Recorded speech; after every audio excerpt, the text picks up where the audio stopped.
bayabas. Oo. Yung mga kabrad yung nilaga ni Joel na dahon ng bayabas. Ito. Pinalalamig lang niya dahil mainit. Hango pa lang. Ito. Yan yung pinalalanggas doon sa ating alagang may sugat ng paa. Yan.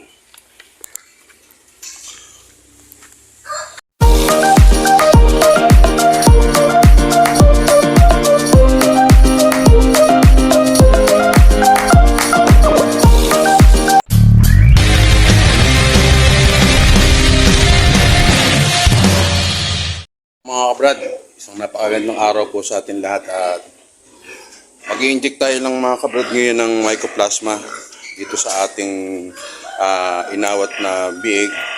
Pero late na natin to na injectionan dahil walang mabilihan dito ng mycoplasma sa mga nakaraang linggo. Ngayon lang meron tayo nabili. Kaya nga lang yung mga 25 saka yung 50 shots. Wala silang available na dating binibili natin na 10 lang. Kaya ngayon, mag-i-inject tayo ng mycoplasma. Binili na rin natin dahil wala, no choice talaga eh. 4 lang yung ating babakunahan. Tapos ito yung mycoplasma na binili natin, ito. Ito mga kabrad.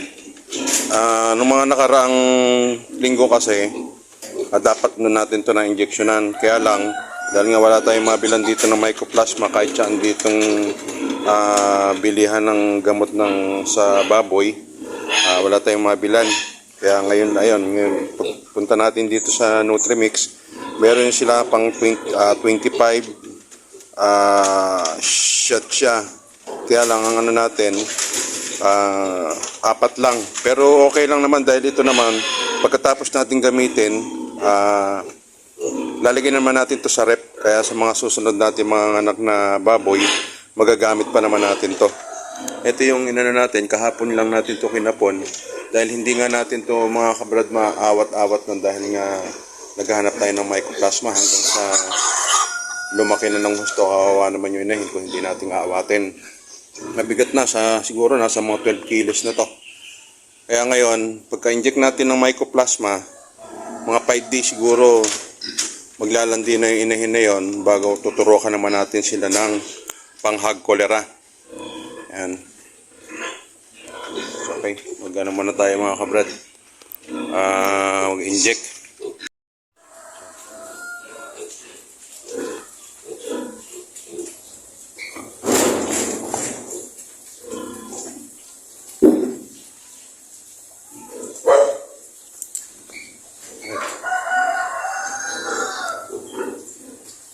Na lang natin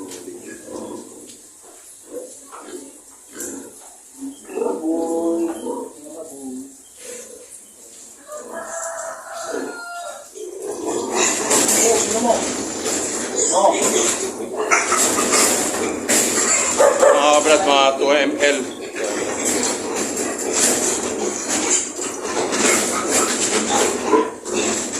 Nakakabala tayo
Palagay mo ito. Ayan.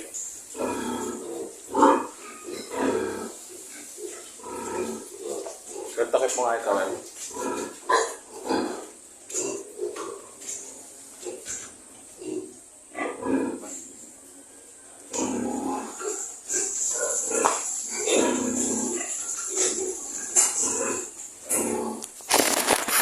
So ayan, okay. Na-injection na natin sila ng mycoplasma. Mga kabrad, ito nga lang yung ating biik na ano, dahil apat lang talaga inanak ng ating inahin. Malalaki siya, kaya lang apat lang, pero kahit pa paano okay na rin. Kaya na, nabaksina na natin sila ng mycoplasma. Susunod naman ito yung ano na, yung ating panghag cholera. Pati inahin, injection na rin natin yan. Okay. Paalaala mo lang sa akin, William. Iuwi ko. Oo. Okay. Natara ko lang yung mga kamali. Well, ito siguro pag ano, condition mo na. Yung ano natin na yan. Laki, oh. Di ba? Ayun ba yan? Yan, oo, yan. Ating Rhode Island, napakalaki na, oh. Tapos, well, yan. Pwede na. Mayroon pa ba tayong pre-starter? Wala na. Yan ang pakonti. O yan, pwede mo na i-pre-starter yan. Tapos pagka ano yan, pre-starter, kahit siguro mga 1 linggo na natin mo sila i-pre-starter.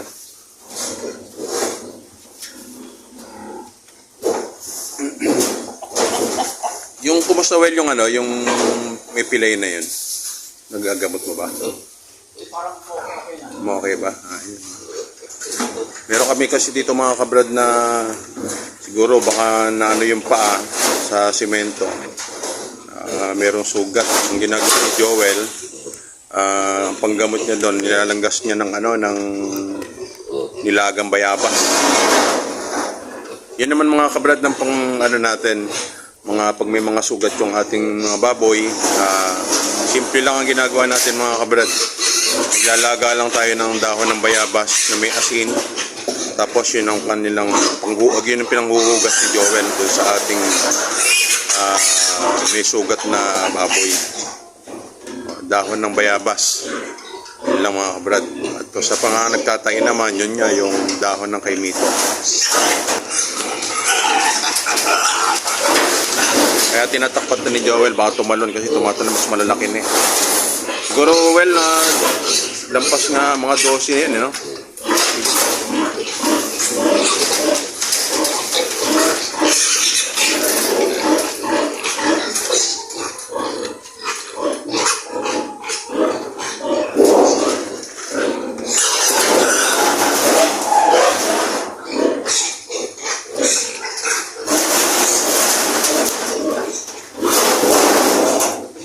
Kapalong ano na yun plain sheet.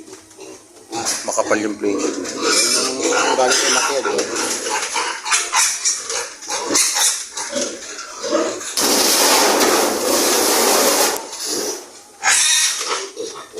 Okay.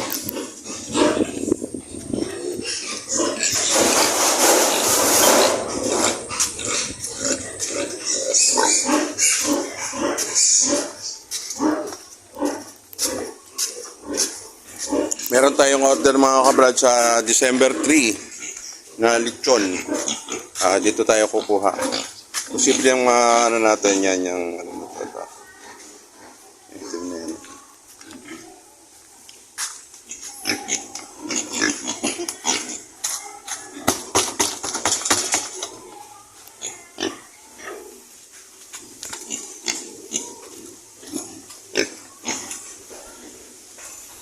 Dito tayo kukuha ng lechonin.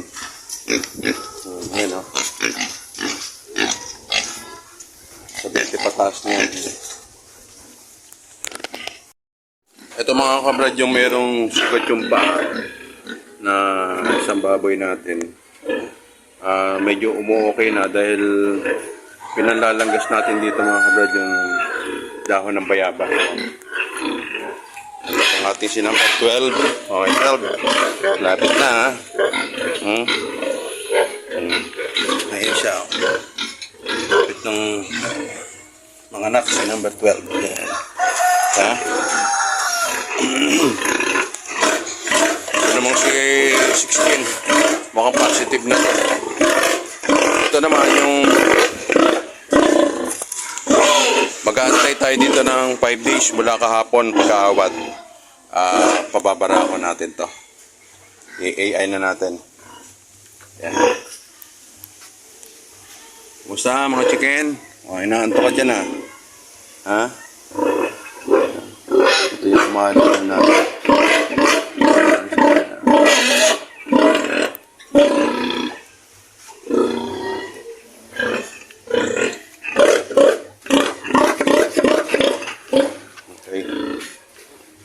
Okay na. Hindi, okay na.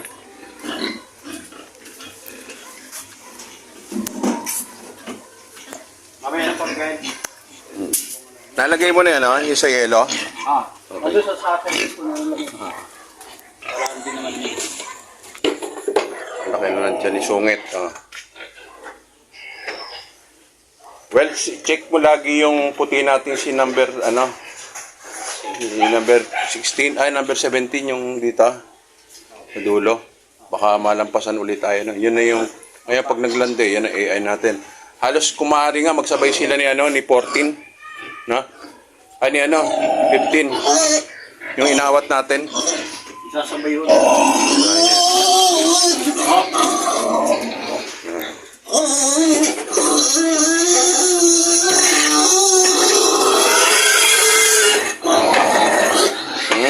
Nililinis lang.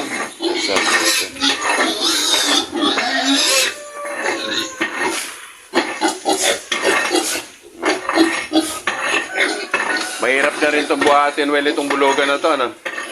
Mahirap na rin buhatin. Ito yung bulugan natin. Ipakakasta natin doon sa puti. Ipangkakasta natin yan. Sa puti natin native.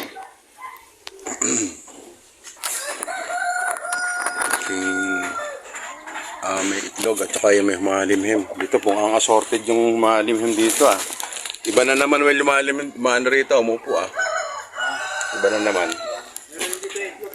Saan? Dito yung kakanayero. Kasi ginawa ko yun dahil. Hindi. Dito. Ito. Doon, meron palang itlog doon. Ayan.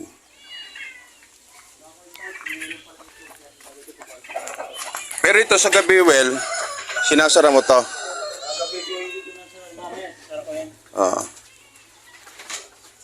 Dito, meron na naman kumakalkal dito, baka mangitlog sa sulok. Ito, itlog na naman.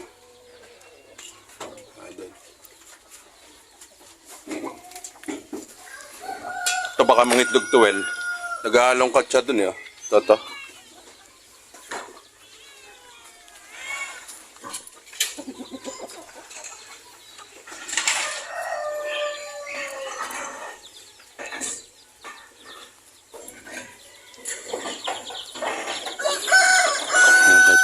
Okay yung mga sisiyo natin yan. Dahil ang kininaman niya yan, hindi siya maulan. Hindi malamig. Okay lang.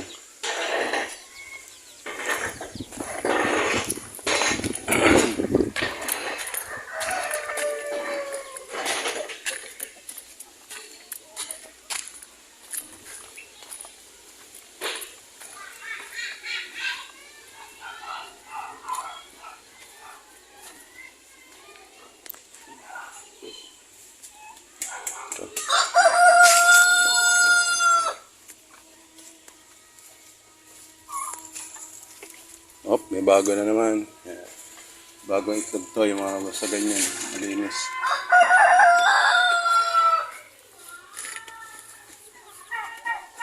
Ito, nag-stock si Joel ng dayami.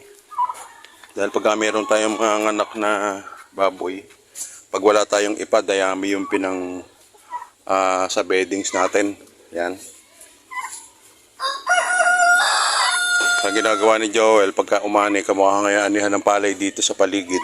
Ang ginagawa ni Joel, nag-i-stock talaga siya para dun sa preparasyon ng ating mga anak na baboy. Yan. Yung pinaka-beddings nila.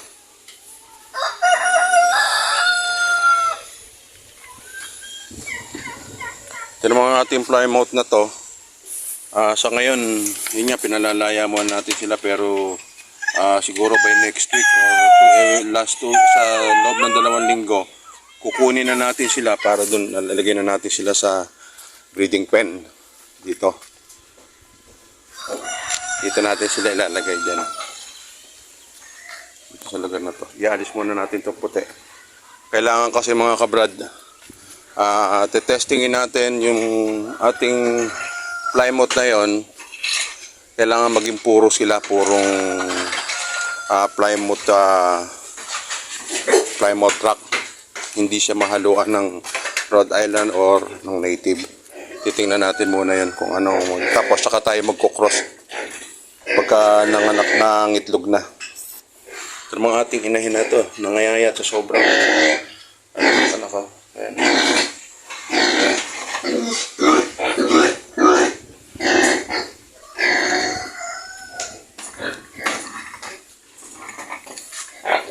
Ayan, laki na lang siya ng ating isang native natin. Oh. Bali ang halos magkasunod na mga anak, ito mga kabrad, at saka itong si Sungit, yan. Ito.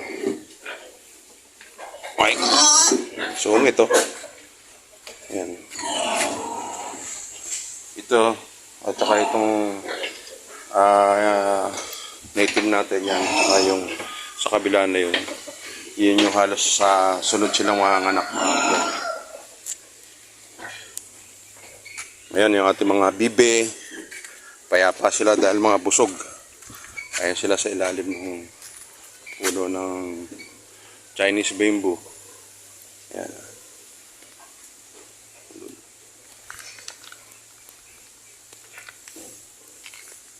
Dito na mga kabrad sa Chinese bamboo na to. Dito tayo kukuha ng ibang pamposte natin doon sa paglilipatan natin sa kanila. Sa ating mga kabrad, ang ating mga Del Agua. 10 puno pa lang yan mga kabrad.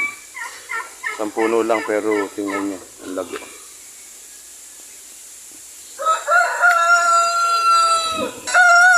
Kaya kailangan na rin natin mga kabrad lumipat dahil itong ating bubong sa inuupahan natin, tingnan nyo.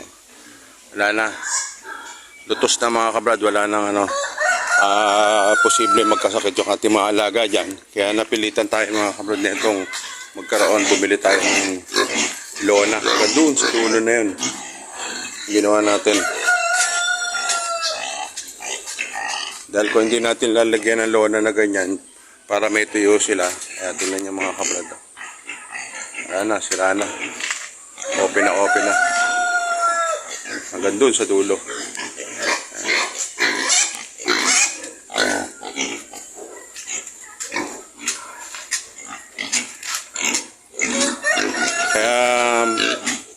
Magandang blessing mga kabrad nyo yung week na to dahil meron tayong order uli na lechon. Kaya meron na naman tayong panggastos dito sa ating mga alaga. At syempre, ang ating mga alaga okay naman sa kanilang mga kondisyon, mga kabrad. At yun nga, nalanggasan na natin yung isang baboy natin na merong sugat sa paa. Pinapanlanggas natin mga kabrad, yun yung dahon ng bayabas. Yun yung isang panggamot lang natin dun sa ating baboy pagka may sugat yung paa. Yung dahon ng bayabas. Yan lang yung ginagawa ni Joel, inalaga. Tapos yung pinanghuhugas. Kaya muli mga kabrad, maraming salamat sa ating lahat at God bless po.